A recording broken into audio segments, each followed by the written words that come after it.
है everyone, so this is Aniket. So guys, कैसे हैं आप सब? आई होप कि आप सब बहुत अच्छे होंगे। सो गाइस, इस लेक्चर में हम लोग बात करने वाले हैं इलास्टिसिटी के बारे में, जो कि आपका प्रॉपर्टी ऑफ मैटर के अंदर आता है।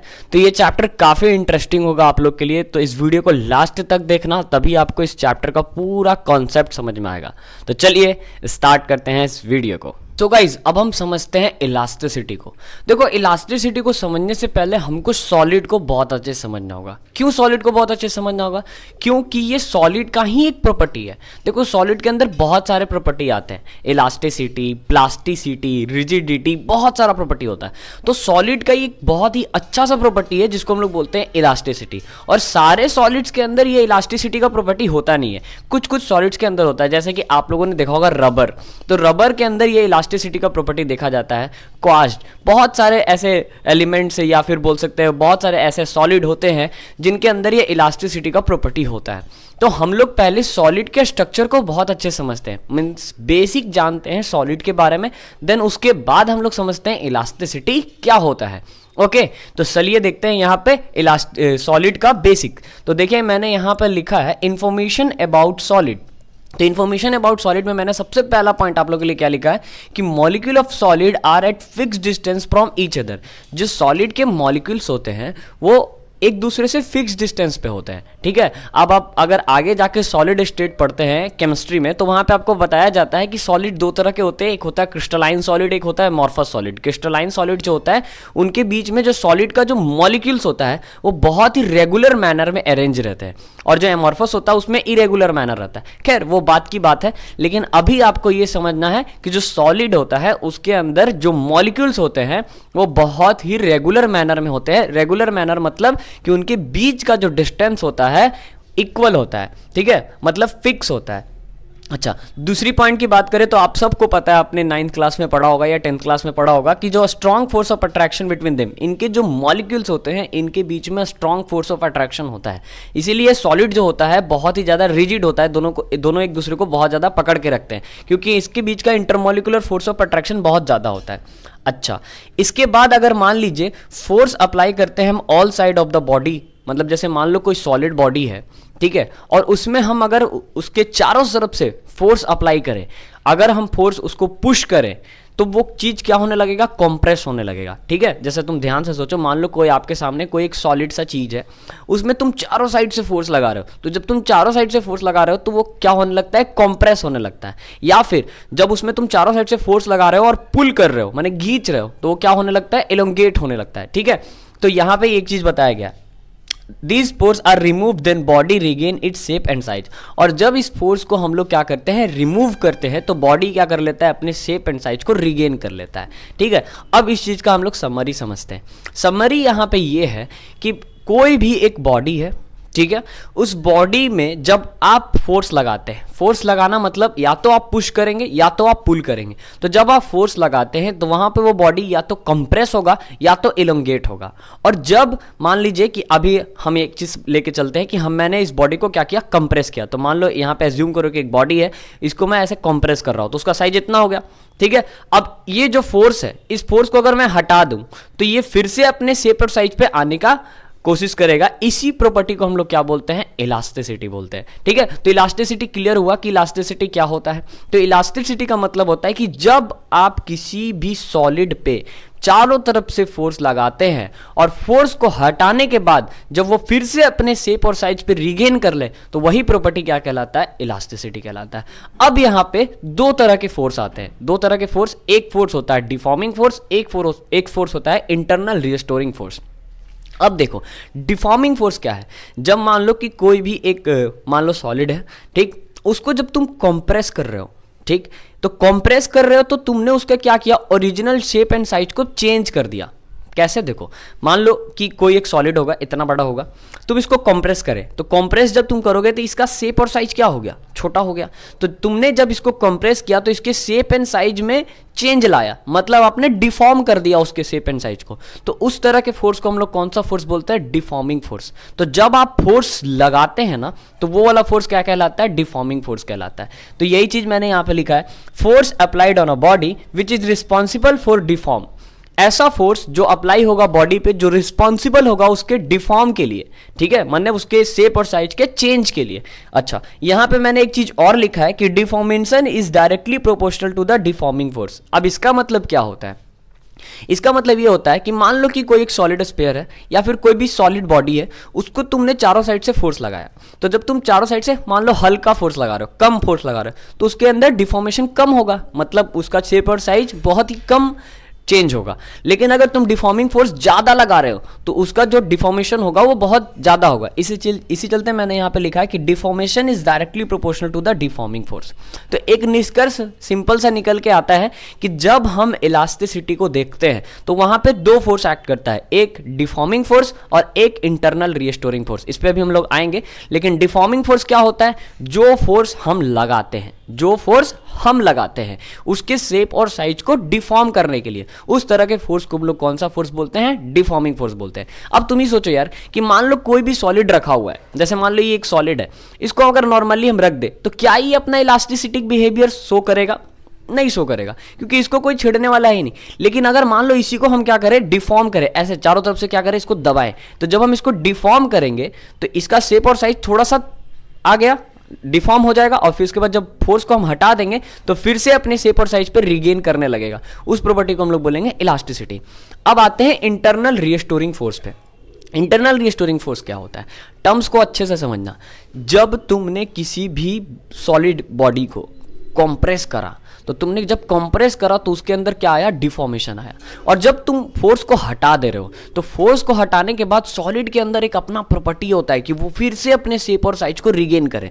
तो फिर से जब वो अपने शेप और साइज को रिगेन करेगा ना, तो वहां भी एक फोर्स लगेगा, उस फोर्स को बोलेंगे इंटरनल रिस्टोरिंग फोर्स। इंटरनल मतलब सॉलिड के अंदर का जो फोर्स है, और वो रिस्टोर हो रहा है अपने शेप और साइज पे, परफेक्टली रिस्टोर हो रहा है, इसीलिए हम लोग उसको बोलते हैं इंटरनल रिस्टोरिंग फोर्स। तो यहां पे देखिएगा, force which is responsible for restore original shape and size. ऐसा फोर्स जो रिस्पॉन्सिबल होगा रिस्टोर करने के लिए ओरिजिनल शेप और साइज को, उसी को हम लोग बोलेंगे इंटरनल रिस्टोरिंग फोर्स। अब यहाँ पे एक बात आता है, यहाँ पे एक बात आता है ये कि इंटरनल रिस्टोरिंग फोर्स होगा वो कितना होगा? तो जितना आप डिफॉर्मिंग फोर्स लगाएंगे उतना ही आपका इंटरनल रिस्टोरिंग फोर्स होगा। अब ये कैसे? तो सुनो ध्यान से। अभी मैंने बोला ना कि एक सॉलिड है, ये ऐसे नॉर्मली रखा हुआ है, तो इसके अंदर इलास्टिसिटी बिहेवियर नहीं होगा। अब तुम इसको जितना कंप्रेस करोगे, और कंप्रेस करने के बाद तुम इसको छोड़ देते हो, तो तुम जितना कंप्रेस करने समय फोर्स लगाए थे ना, उतना ही फोर्स इसके अंदर से लगेगा और ये फिर से अपने शेप और साइज पे आना चाहेगा। ठीक है, तो इंटरनल रिस्टोरिंग फोर्स जो होता है वो किसके बराबर होता है? Applied force. और अप्लाइड फोर्स को हम लोग क्या बोलते हैं? डिफॉर्मिंग फोर्स बोलते हैं। ठीक है, तो हम कह सकते हैं कि deforming force is equal to the internal restoring force. ठीक है, अब यहां पे एक चीज और अच्छे से समझना, जो सॉलिड होता है ना, ये सॉलिड में बहुत सारे सॉलिड के अंदर ये प्रॉपर्टी नहीं होता है।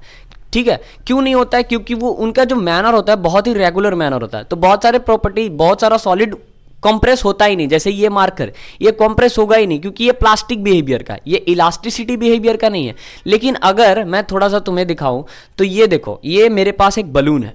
ठीक है, अब ये जो बलून है ये रबड़ का है, तो ये भी तो सॉलिड है ना भाई, ये लिक्विड तो नहीं है, ये गैस तो नहीं है, ये तो सॉलिड है। अब ये सॉलिड है तो अगर मैं इसमें इसको इलोंगेट करूं, क्योंकि कंप्रेस नहीं हो सकता, तो इसको मैं अगर इलोंगेट करूं तो देखो ये अपने शेप एंड साइज को चेंज कर रहा है ना। तो जब हम शेप और साइज को चेंज कर रहे हैं तो इसके अंदर कौन सा फोर्स लग रहा है? डिफॉर्मिंग फोर्स लग रहा है। ठीक है, दोनों साइड से डिफॉर्मिंग फोर्स लग रहा है। अब ये डिफॉर्मिंग फोर्स को मैं छोड़ देता हूं, तो जब मैं डिफॉर्मिंग फोर्स को छोड़ूंगा तो फिर से ओरिजिनल शेप एंड साइज पे आ गया ना। जो ओरिजिनल शेप एंड साइज पे जब आया तो उसके अंदर कौन सा फोर्स लगा? Internal restoring force. फिर से deforming force, internal restoring force, deforming force, internal restoring force, दोनों किसके इक्वल है? दोनों एक दूसरे के इक्वल है। ठीक, अब थोड़ा सा और समझते हैं। यहां पे मैंने एक वर्ड लिखा है जिसको बोलते हैं इलास्टिक लिमिट। इलास्टिक लिमिट का मतलब क्या होता है? इलास्टिक लिमिट का मतलब ये होता है कि देखो, अभी आपको दिख रहा था ना डिफॉर्मिंग इंटरनल, डिफॉर्मिंग इंटरनल दिख रहा था, लेकिन अगर मान लो इसको हम बहुत दूर तक खींच दे, ऐसे बहुत ज्यादा देर तक क्या कर दे, हम इसको इलंगेट कर दे, तो इसके इलास्टिक लिमिट को हम क्या कर रहे हैं? क्रॉस कर रहे हैं। तो जब हम इसके इलास्टिक लिमिट को क्रॉस करेंगे तो इसके अंदर परमानेंट डिफॉर्मेशन हो जाएगा। देखो बलून का साइज बढ़ गया, पहले बलून थोड़ा छोटा था, अब थोड़ा बढ़ गया। इसको और अगर खींच देते हैं तो बलून और बढ़ जाएगा। ठीक है, देखो बलून इतना बढ़ गया। रीजन क्या हो रहा है कि इलास्टिक लिमिट से हम क्या कर दे रहे हैं? उसको क्रॉस कर दे रहे हैं। तो इलास्टिक लिमिट से जब हम इसको क्रॉस कर देते हैं तो इसके अंदर एक चीज आ जाता है जिसको हम लोग बोलते हैं परमानेंट परमानेंट डिफॉर्मेशन। ये चीज आप लोगों ने किया होगा, स्प्रिंग के साथ आप लोगों ने किया होगा, रबर के साथ आप लोगों ने किया होगा कि आपके पास नया नया जब रबर रहता है तो बहुत ज़्यादा टाइट रहता है, लेकिन जब उसको हम लोग बहुत बार करते हैं, इलोंगेट करते हैं, तो उसके बाद उसका जो शेप हो जाता है उसमें परमानेंट डिफॉर्मेशन आ जाता है, उसमें रबड़ का प्रॉपर्टी खत्म हो जाता है ऑलमोस्ट। ठीक है, तो यहाँ चीज मैंने लिखा है कि इलास्टिक लिमिट में जब हम लोग इलास्टिक लिमिट से क्रॉस कर जाए तो उसके अंदर क्या आ जाएगा, एक परमानेंट डिफॉर्मेशन आ जाएगा।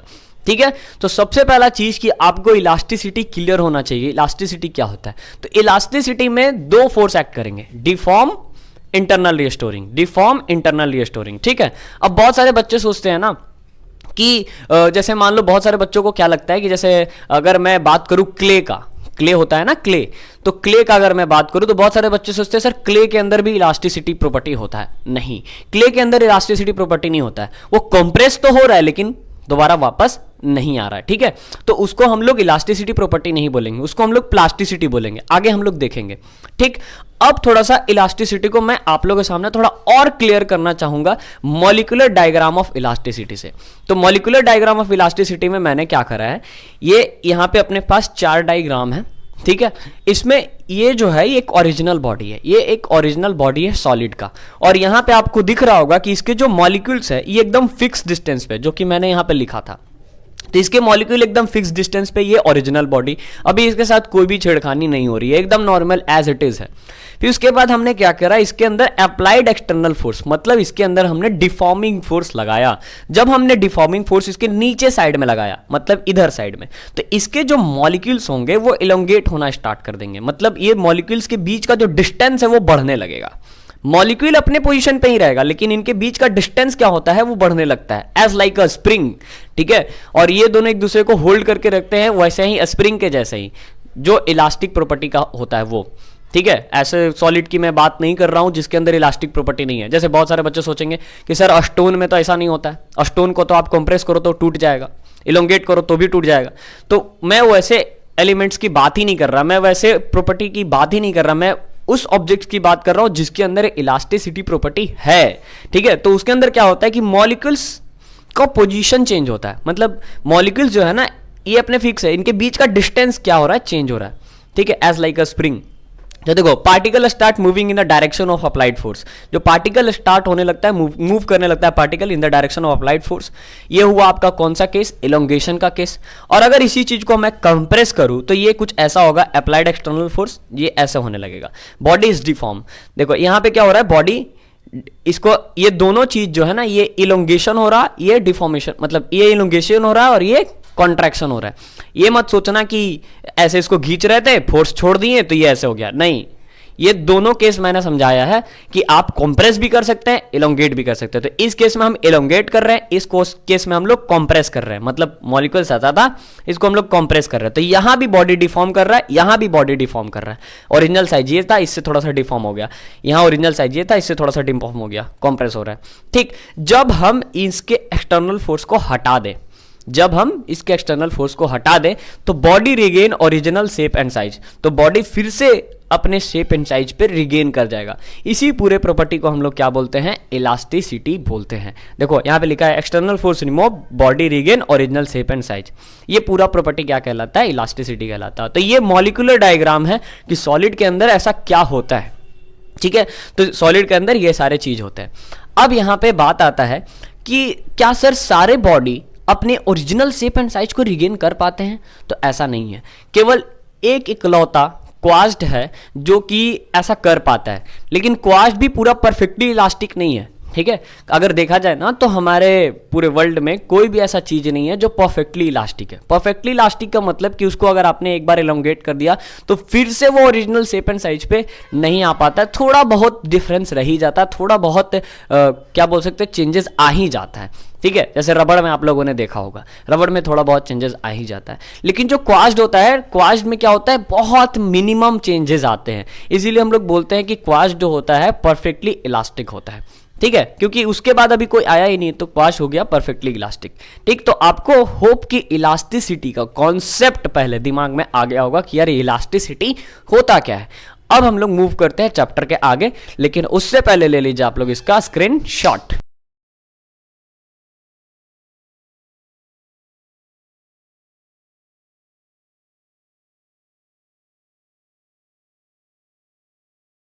तो गाइज अभी हम लोग देखते हैं डेफिनेशन किसका, इलास्टिसिटी, प्लास्टिसिटी और रिजिडिटी का। क्यों? क्योंकि मैंने अभी आपको क्या बताया, सॉलिड के अंदर क्या होते हैं, सॉलिड के अंदर बहुत सारी प्रॉपर्टी होती है। तो जनरली हम लोग यहाँ पे 3 प्रॉपर्टी देख रहे होंगे जिसको हम लोग बोलते हैं इलास्टिसिटी, प्लास्टिसिटी और rigidity.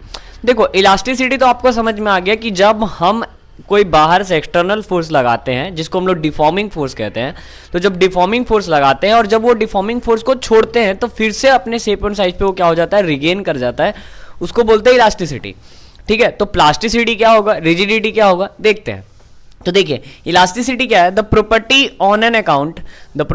On account of which a body regain its original size and shape on removal of external deforming force is called elasticity. मतलब कि जब हम रिमूव करते हैं एक्सटर्नल डिफॉर्मिंग फोर्स को और वो अपने शेप और साइज पे, ओरिजिनल शेप और साइज पे फिर से वापस आ जाता है, उस प्रॉपर्टी को हम लोग बोलते हैं इलास्टिसिटी। जैसे कि एग्जांपल में almost all metals, steel, brass, rubber and copper. और परफेक्टली इलास्टिक बॉडी क्या होता है, तो क्वास्ट, जो कि मैंने आपको पहले ही बता दिया कि जो परफेक्टली इलास्टिक बॉडी होता है वो क्या होता है, क्वास्ट होता है। अच्छा, अब बात करते हैं प्लास्टिसिटी के बारे में।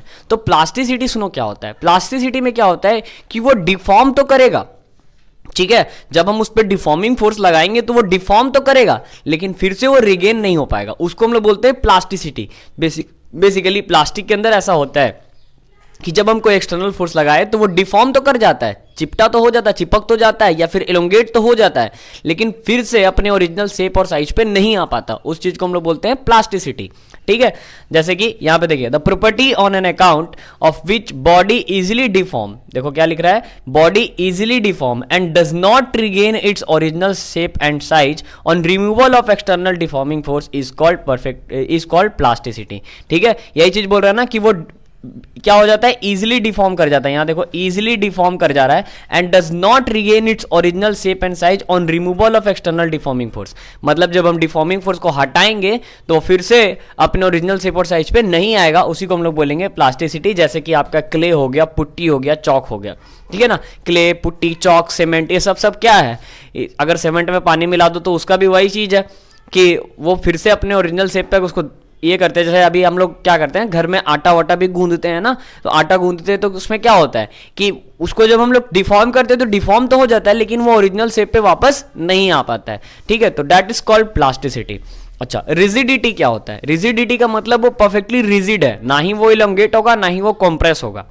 ठीक है, तो देखते हैं, the property on an account of which a body do not change their shape and size even in a large force applied on it is called rigidity. मतलब वो अपना शेप और साइज को बदलेगा ही नहीं, उस पर आप चाहे कितना भी लार्ज फोर्स क्यों ना एक्ट कर लो, वो अपने शेप एंड साइज को बदलेगा ही नहीं, उसी चीज को हम लोग बोलते हैं रिजिडिटी। लेकिन कहा जाता है कि दुनिया में कोई ऐसा चीज नहीं है जो परफेक्टली रिजिड हो, क्योंकि कुछ भी चीज ले लो, चाहे कॉन्क्रीट ले लो, चाहे मेटल ले लो, जो भी चीज है अगर उसको हम लोग कंप्रेस करते हैं तो थोड़ा बहुत तो इलोंगेट होता है या थोड़ा बहुत तो कंप्रेस होता ही होता है। ठीक है, तो परफेक्टली रिजिड नहीं बोल सकते हैं, लेकिन कुछ ऐसे चीज हैं जैसे कि स्टोन जो होता है परफेक्टली रिजिड होता है। ठीक है, तो एग्जांपल में स्टोन जो परफेक्टली रिजिड होता है, और मैंने यहां पे एक चीज लिख दिया, no body is perfectly rigid, क्योंकि कोई भी बॉडी परफेक्टली रिजिड नहीं होगा। क्योंकि देखो अगर मान लो आयरन है तो आयरन को भी अगर हम कंप्रेस करें तो चिपटा तो हो जाता है ना, तो भले वो डिफॉर्म नहीं हो पा रहा है लेकिन चिपटा तो हो रहा है ना, तो वो प्लास्टिसिटी के अंदर आ जाएगा, रिजिडिटी के अंदर तो आएगा नहीं। ठीक है, तो इसी बेसिस पे कहा जाता है कि no body is perfectly rigid, केवल स्टोन को छोड़ के, डायमंड को छोड़ के। ठीक, अच्छा, अब हम लोग मूव करते हैं स्ट्रेस पे, क्योंकि यहां से आपका काम स्टार्ट होता है मेन। क्योंकि अभी तक तो आप बेसिक पढ़ रहे थे, इलास्टिसिटी क्या होता है, प्लास्टिसिटी क्या होता है, रिजिडिटी क्या होता है। अब आप समझेंगे कि स्ट्रेस क्या होता है, स्ट्रेन क्या होता है। ठीक है, फिर उसके बाद स्ट्रेस और स्ट्रेन के बीच में रिलेशन समझेंगे, और देन उसके बाद आएगा अपना हुक्स लॉ और बहुत सारा चीज, young modulus, bulk modulus, modulus of rigidity, बहुत कुछ। तो समझते हैं अभी पहले स्ट्रेस को, क्योंकि स्टार्टिंग है तो बहुत अच्छे से समझना है कि यार स्ट्रेस क्या होता है। देखो स्ट्रेस का अगर हम लोग मीनिंग निकाले ना तो उसका मतलब होता है तनाव। ठीक है, तो स्ट्रेस बेसिकली यहां पे भी वही चीज है, तनाव, कि कोई भी बॉडी पे कितना तनाव लग रहा है। अब इसको थोड़ा सा प्रैक्टिकली समझिए। प्रैक्टिकली कैसे समझना है कि जैसे मान लो कोई भी बॉडी ले लिया हमने, अब उस बॉडी को हम लोग क्या कर रहे हैं, इलोंगेट कर रहे हैं। इलोंगेट माने उसको खींच रहे हैं। तो जब उसको हम लोग चारों तरफ से ऐसे दोनों चारों साइड से खींच रहे हैं, तो जब हम लोग उसको खींचेंगे तो उसके जो मॉलिक्यूल्स है, वो मॉलिक्यूल्स क्या होंगे, एक दूसरे से दूर होंगे, ठीक है। और फिर उनके बीच में कौन सा फोर्स लगने लगेगा, जब उसको हम लोग छोड़ेंगे तो उनके बीच में कौन सा फोर्स लगने लगेगा, इंटरनल रीस्टोरिंग फोर्स। तो फिर से अपने पोजीशन को रिफॉर्म करना चाहेंगे। तो स्ट्रेस क्या होता है कि जब हम इसको खींच रहे हैं तो एक यूनिट एरिया पे कितना डिफॉर्मिंग फोर्स एक्ट कर रहा है, ठीक है। क्योंकि देखो देखा जाता है कि हर चीज का अपना एक इलास्टिक लिमिट होता है। जैसे कि अभी मैंने बलून वाला एग्जांपल बताया था ना, तो ये जैसे बलून है, तो ये बलून में भी स्ट्रेस लगता है। कैसे स्ट्रेस लगता है, तो इसका मान लीजिए कुछ भी एक यूनिट एरिया होगा, अब उस यूनिट एरिया पे मैं कितना डिफॉर्मिंग फोर्स लगा रहा हूं, ठीक है, उसी को हम लोग क्या बोलते हैं, स्ट्रेस बोलते हैं, ठीक है। तो यही चीज हम लोग लिखा है, internal restoring force per unit cross sectional area of a body. अब आप सोच रहे होंगे कि सर आपने डिफॉर्मिंग फोर्स बोल के समझाया, डेफिनेशन में लिख दिया इंटरनल रिस्टोरिंग फोर्स, तो भाई साहब बात तो वही है ना, इंटरनल रिस्टोरिंग फोर्स और डिफॉर्मिंग फोर्स दोनों तो इक्वल है कि नहीं। तो यही चीज बोलता है कि एक यूनिट एरिया में कितना इंटरनल रिस्टोरिंग फोर्स लग रहा है। जब हम इसको ऐसे इलोंगेट कर रहे हैं तो एक यूनिट एरिया में कितना इसके द्वारा फोर्स लगाया जा रहा है, ठीक है, उसी को हम लोग बोलते हैं स्ट्रेस। और इसका आपको एग्जाम्पल कहाँ पे देखने को मिलेगा, इसका एग्जाम्पल आपको देखने को मिलेगा लिफ्ट में। लिफ्ट जो होता है ना, लिफ्ट वगैरह या एलिवेटर वगैरह जो होता है, उसमें हम लोग जब जाते हैं तो लिखता है उसमें क्या, 5%, केवल 5% के लिए लिफ्ट है, केवल 10% के लिए लिफ्ट है, केवल 15% के लिए लिफ्ट है। इसका मतलब क्या होता है, वो जान रहा है कि वो जो एलिवेटर है उसका एक इलास्टिक लिमिट है, ठीक है, जो 15%, 5%, 20% का होगा, ठीक है। तो उसको कम करके लिखा जाता है कि 5% का है, क्योंकि हम लोग भाई इंडियन है, घुस जाते हैं, 5 है तो 10 भी घुस गया उसमें, भले लिफ्ट का है नहीं, ब्रेक डाउन कर जाए, लेकिन घुस जाते हैं। तो अभी तो सिस्टम आ गया है कि वो घिंचेगा ही नहीं, ऊपर जाएगा ही नहीं, अगर 5 से ज़्यादा लोग हो गए तो ऊपर जाता ही नहीं है। तो पहले ऐसा नहीं होता था, पहले क्या होता था, आदमी घुस गया, ठीक है, जैसे अभी वगैरह माइंस वगैरह में देखा जाए ना, तो माइंस में भी क्या होता है, डोली साफ्ट चलता है। तो जब साफ्ट चलता है तो वहाँ पे लोग क्या होते हैं, जब इनको घर जाना रहता है या फिर जल्दी जाना रहता है तो वो लोग घुस जाते हैं, कोई मतलब नहीं है कि क्या होगा क्या नहीं होगा, ठीक। तो रीजन क्या है कि उसके ऊपर जो रस्सी लगा हुआ है या फिर उसके ऊपर जो भी चीज लगा हुआ है जिससे वो टंगा हुआ है एलिवेटर आपका, या फिर जो भी आपका शाफ्ट है वो टंगा हुआ है, तो उस पर कितना स्ट्रेस लग रहा है उसको कैलकुलेट करके वहां पर लिख दिया जाता है कि इतना वजन निकालेगा। तो एवरेज आदमी का हम लोग वजन निकाल के वो चीज लिख देते हैं, ठीक है। तो स्ट्रेस क्या होता है, internal restoring force by cross sectional area, ठीक है, समझ गए, internal restoring bye cross sectional area. अब जो रिस्टोरिंग फोर्स होता है वो किसके बराबर होता है, अप्लाइड फोर्स के बराबर, मतलब कि डिफॉर्मिंग फोर्स के बराबर। तो हम कह सकते हैं कि stress is equal to applied force by cross sectional area. Applied force को हमने एफ से दिखाया, क्रॉस सेक्शनल एरिया को ए से दिखाया। अरे भाई साहब ये तो एक ऐसा चीज है जो हम लोगों ने कहीं ना कहीं पढ़ा है, F by A, F by A, F by A, क्या था क्या था क्या था, प्रेशर। आप सबको बताओ फोर्स बाय एरिया क्या होता है, प्रेशर होता है ना। तो प्रेशर ही तो है, स्ट्रेस पे तनाव लग रहा है, मतलब प्रेशर ही तो लग रहा है, स्ट्रेस माने तनाव, प्रेशर माने भी वही चीज, ठीक है। तो एक रस्सी पे या एक कोई भी चीज हो जाए उस पे कितना तनाव लगता है, कितना प्रेशर लगता है, उसी को हम लोग क्या बोलते हैं, स्ट्रेस बोलते हैं। अब यूनिट की बात करें तो भाई फॉर्मूला जब प्रेशर का आ रहा है तो यूनिट भी तो प्रेशर का ही आएगा ना। तो यूनिट की बात करें तो एम के और एसआई में क्या हो जाएगा, यूनिट न्यूटन मीटर स्क्वायर या फिर पास्कल, क्योंकि प्रेशर को हम लोग किससे दिखाते थे, पास्कल से दिखाते थे। तो न्यूटन की हुआ, देखो फोर्स के लिए न्यूटन, एरिया के लिए metre square, length into breadth, metre into metre, metre square. तो फोर्स के लिए न्यूटन, एरिया के लिए मीटर स्क्वायर, तो ऐसा यूनिट हो जाएगा न्यूटन मीटर स्क्वायर या फिर पास्कल। अच्छा सीजीएस पूछे तो आप सबको पता है कि फोर्स का सीजीएस यूनिट होता है डाइन, और जो भी एरिया है उसको अगर सीजीएस में बदलना है तो मीटर की जगह क्या कर देंगे, सेंटीमीटर कर देंगे, तो हो जाएगा डाइन सेंटीमीटर स्क्वायर। अब यहां बात आता है डायमेंशनल फार्मूला का। तो डायमेंशनल फार्मूला देखो बहुत सिंपल है, क्या है, फोर्स बाय एरिया है ना, फोर्स बाय एरिया। तो फोर्स का हो गया M L T minus 2, area का क्या हो गया एल स्क्वायर, क्योंकि लेंथ इंटू ब्रेथ, तो L into L, L square. अब यहाँ से एल और एक एल स्क्वायर कट जाएगा तो बचेगा एल पे पावर 1, तो यहाँ हो जाएगा एम एल पे पावर -1 टी पे पावर -2, यही तो है ना, एम एल पे पावर -1 टी पे power -2, that is the dimension of stress, ठीक। तो स्ट्रेस ऑलमोस्ट समझ में आ गया होगा। अब आगे देखते हैं कि भाई स्ट्रेस के कितने टाइप्स होते हैं। तो स्ट्रेस के अपने पास 3 तरह के टाइप्स होते हैं, ठीक है। यहां पे मैं ब्रीफ दे दूंगा, फिर उसके बाद आगे डिटेल करेंगे इसको। तो टाइप्स ऑफ स्ट्रेस, स्ट्रेस के 3 तरह के टाइप होते हैं। एक होता है टेंसाइल स्ट्रेस जिसको हम लोग लॉन्गिट्यूडनल स्ट्रेस भी बोलते हैं, दूसरा होता है कंप्रेसिव स्ट्रेस जिसको हम लोग वॉल्यूमेट्रिक स्ट्रेस भी बोलते हैं, तीसरा होता है सीरिंग स्ट्रेस जिसको हम लोग शियर स्ट्रेस भी बोलते हैं। तो जो टेंसाइल स्ट्रेस होता है वो क्या होता है, एक ऐसा स्ट्रेस जो लेंथ पे लगे, लॉन्गिट्यूडनली लगे, उसको हम लोग बोलते हैं कौन सा स्ट्रेस, टेंसाइल स्ट्रेस। और एक ऐसा स्ट्रेस जो वॉल्यूम माने वॉल्यूम को चेंज करे, ठीक है, जिसको कंप्रेस के सेंस में यूज करते हैं, क्योंकि कंप्रेस करते हैं तो क्या बदलता है, वॉल्यूम बदलता है। तो उस तरह के स्ट्रेस को हम लोग बोलते हैं कंप्रेसिव स्ट्रेस या फिर volumetric stress.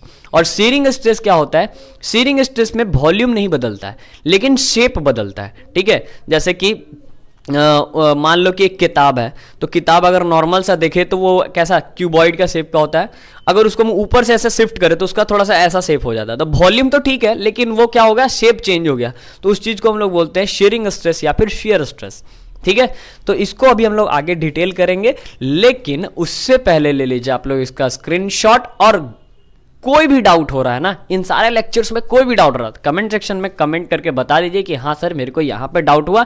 Then next video में जब भी मैं बात करूंगा तो वहां पे मैं क्लियर करने की कोशिश करूंगा या फिर से इस लेक्चर को रीअपलोडेड करने की कोशिश करूंगा। तो जल्दी से ले लीजिए आप लोग इसका स्क्रीनशॉट।